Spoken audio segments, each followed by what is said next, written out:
Number का multiply दिया हुआ है, उस नंबर को किसी दूसरे नंबर से हम डिवाइड करते हैं। डिवाइड करने पर हमको रिमाइंडर फाइंड करना है। कभी कभी ऐसा होता है कि बहुत बड़े बड़े नंबर्स का मल्टीप्लाई होता है और उसमें किसी छोटे नंबर से डिवाइड कर दिया जाता है और पूछा जाता है कि इसका रिमाइंडर क्या आएगा। उसको निकालने का मैं एक शॉर्टकट और बहुत ही यूनिक टेक्निक बताऊंगा, जिससे कि आप कोई भी नंबर दिया रहे, चाहे जितना बड़ा नंबर मल्टीप्लाई में दिया रहे, उसका आप आसानी से रिमाइंडर निकाल सकते हो और बहुत ही कम टाइम में, मीन्स 1 मिनट से कम या 30 सेकंड या 20 सेकंड के अंदर में ही आप निकाल सकते हो। ठीक, तो मैं एक एग्जांपल लेकर बताता हूँ उसको। जैसे देखो दिया हुआ है, मान लिया 59 इंटू 23 इंटू 7 डिवाइडिंग बाई 5। अगर 5 से डिवाइड करने पर इस नंबर का हमको रिमाइंडर निकालना है, तो सिंपली क्या काम करना होता है, आप लोगों को सभी का मल्टीप्लाई कर दोगे, फिर 5 से डिवाइड करोगे। ये तो बहुत बड़ा प्रोसेस हो जाएगा, बहुत लॉन्ग हो जाएगा। अब क्या करना है, अगर ऐसा कोई नंबर दिया हो तो आप सिंपली क्या काम करो, 5 से इसको डिवाइड कर दो, 5 से इसको डिवाइड कर दो, 5 से इसको डिवाइड कर दो, अलग अलग। अब 5 से इसको डिवाइड करोगे तो कितना आ जाएगा, रिमाइंडर कितना आएगा ये हमको देखना है।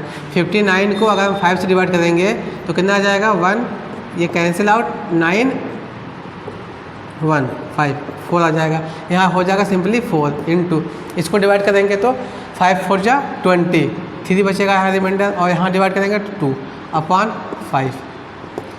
अब सबका मल्टीप्लाई करेंगे, मल्टीप्लाई करके देखो कितना आ रहा है, 24/5। अब फिर इसको डिवाइड करेंगे 5 से, कितना आ जाएगा रिमाइंडर, 4। This is reminder. ये सबसे आसान और छोटा सा तरीका है। ये सिंपल सा, अगर कुछ नंबर्स मल्टीप्लाई दिए हुए हैं, कोई भी नंबर मल्टीप्लाई में दिया हुआ है, तो उसका रिमाइंडर निकालने का तरीका ये है।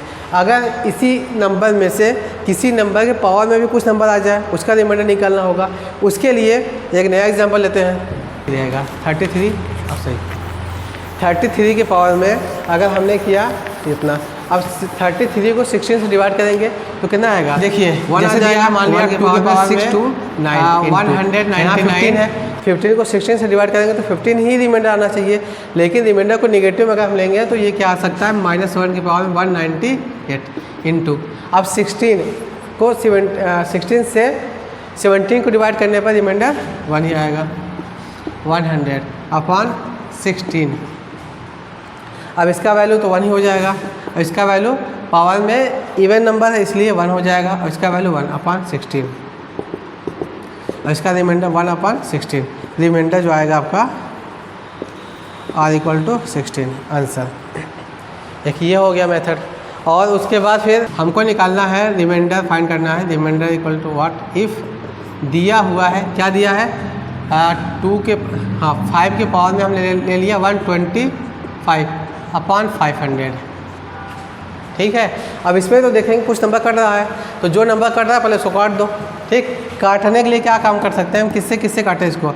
अगर हम 5 की पावर 3 कर दें इंटू 5 की पावर में 5 की पावर में 122/500। अब ये क्या हो जाएगा इधर वाला, 125 इंटू 5 की पावर में 122/500। अब 500 को उससे डिवाइड करते हैं, कितना आएगा 25, और ये 100 आ गया। ओके, अब 25 को उससे डिवाइड करेंगे 4 आ जाएगा। अब यहाँ ऊपर कितना बचा, 5 के पावर में 122/4। ठीक, अब 5 को हमको किससे डिवाइड करना है, 5 को 4 से डिवाइड करने पर क्या आएगा, 5/4 122 = 1/4, और 1 की पावर में 20 to 122 1/4 आ जाएगा। अब यहाँ के हिसाब से क्या आना चाहिए, 1 आ जाना चाहिए रिमाइंडर। लेकिन इसमें इस केस में हमेशा ध्यान देना होता है हमको, जो नंबर जिस नंबर से हम दोनों में ऊपर में और नीचे में डिवाइड किए रहते हैं या कैंसिल किए रहते हैं, उस नंबर से मल्टीप्लाई कर देंगे लास्ट में। तो इसका जो रिमाइंडर आएगा यहाँ पर 1 आना चाहिए, 1 × 125 = 125। इसका आंसर आ गया।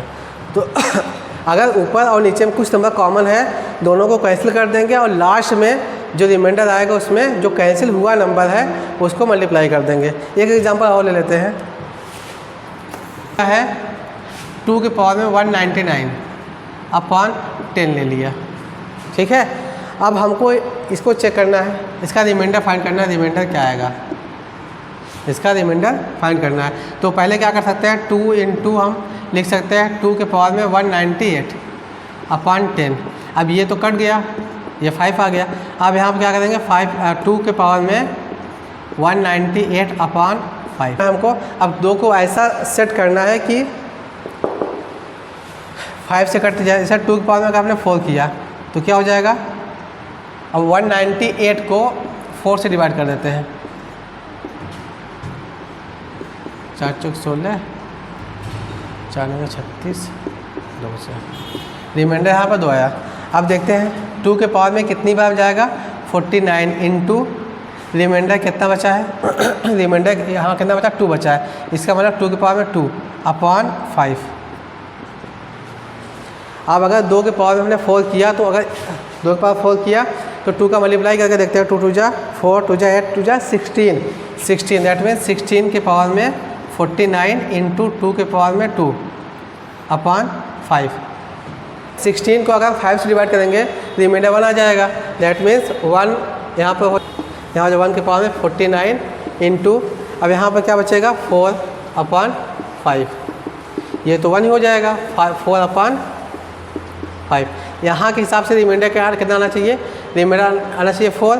और जो फाइनल रिमाइंडर आएगा वो कितना आएगा, फाइनल रिमाइंडर शेषफल कितना आएगा फाइनल। हमने किससे कैंसिल किया था, 2 से कैंसिल किया था दोनों को, तो 2 से मल्टीप्लाई कर देंगे तो 2 इंटू 4 इक्वल टू 8। ये आपका आ गया रिमाइंडर या शेषफल, यही आंसर है। तो आई होप आपको रिमाइंडर का सब भी जितने भी कॉन्सेप्ट है सब समझ में आ गए होंगे। हाँ, एक और कॉन्सेप्ट बच गया, 1 मिनट। जैसे देखो मान लिया कि दिया है 5 का स्क्वायर प्लस 5 का क्यूब प्लस 7 के पावर में 4 अपॉन 6 से डिवाइड कर देते हैं। बीच में सब में प्लस का साइन है। हमको इसका क्या निकालना है, रिमाइंडर निकालना है। रिमाइंडर निकालना व्हाट इफ़, अगर ये दिया हुआ है तो हमको इसका रिमाइंडर निकालना है। फिर वही कॉन्सेप्ट अप्लाई करेंगे, अगर चाहे प्लस में हो चाहे मल्टीप्लाई में हो, सभी में कॉन्सेप्ट सेम ही है। अब क्या करेंगे, 6 से 5 को डिवाइड करेंगे, कितनी बार में जाएगा, -1 आ सकता है, ठीक है। -1 का स्क्वायर प्लस, फिर यहाँ पर क्या आ जाएगा -1 की पावर में क्यूब प्लस, यहाँ क्या आएगा -1 की पावर में 4 प्लस, और यहाँ पर क्या आएगा 1 की पावर में 4 अपॉन 6, ठीक है। पहले क्या करेंगे, 6 से 5 में डिवाइड करेंगे, उसका रिमाइंडर तो 5 ही आएगा, लेकिन हम -1 भी लिख सकते हैं। अगर -1 रखेंगे तब भी सेम ही रिमाइंडर आएगा। या तो रिमाइंडर इसका आएगा 5 या आएगा -1। -1 इसलिए लेते हैं जिससे कि आसानी से क्वेश्चन सॉल्व हो जाए, ठीक है, और छोटा हो जाए। दैट मीन्स छोटा करने के लिए किया जाता है। अब -1 का स्क्वायर करेंगे 1 आ जाएगा, -1 का क्यूब 1 आ जाएगा, -1 प्लस 1 अपॉन 6, ये इससे कैंसिल आउट हो गया, 2/6 काट देंगे, कितना आ जाएगा इसका रिमाइंडर। अब यहाँ पर बताओ आप लोग रिमाइंडर क्या आना चाहिए, 6 आना चाहिए या 2 आना चाहिए। हमने क्या बताया था कि जो अगर कैंसिल हो जाता है उससे मल्टीप्लाई कर देते हैं। अब यहाँ पर कैंसिल नहीं हो रहा तो सीधे सीधे जो भी है उसी को लिख दो reminder answer. I hope reminder का जो भी कॉन्सेप्ट था अभी तक आप लोगों का क्लियर हो गया होगा। अगर हाँ इसके अलावा भी कोई और आप लोगों के दिमाग में कुछ भी कोई भी नंबर हो जिसका रिमाइंडर निकालना हो जो नहीं निकल पा रहा, तो आप कमेंट बॉक्स में लिख सकते हैं, मैं उसका रिप्लाई दूंगा। ओके, आज के लिए इतना ही। इसका जो रिमाइंडर आएगा, इसका रिमाइंडर 2 आ जाएगा, ये आंसर है, क्योंकि जो ऊपर वाला होता है वही इसका रिमाइंडर होता है।